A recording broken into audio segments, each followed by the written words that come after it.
মাহে রমজান সামনে, এবারের রমজানে টার্গেট নাও 30 দিনের রোজার মাধ্যমে দিল থেকে আল্লাহর কাছে এইভাবে 30টা দিন হাতে গুনে তুমি আল্লাহর সাথে ওয়াদাবদ্ধ হও যে আল্লাহ 30 দিন আমি রোজা রাখবো। এবং যৌন চাহিদা, লজ্জাস্থানের চাহিদা, অশ্লীলতা, বেহায়াপনা, নর্তকী, নাচ গান, উলঙ্গ ছবি দেখা,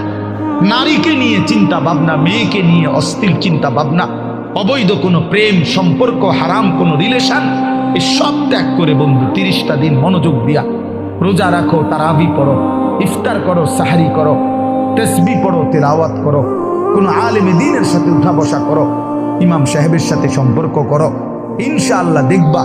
আল্লাহ চাহে তো 30 দিনের মাথায় আল্লাহ বলেন লাআল্লাকুম তাত্তাকুন, আমি আল্লাহ ওয়াদা দিলাম মোমেন তোকে মুত্তাকি বানিয়ে দেব।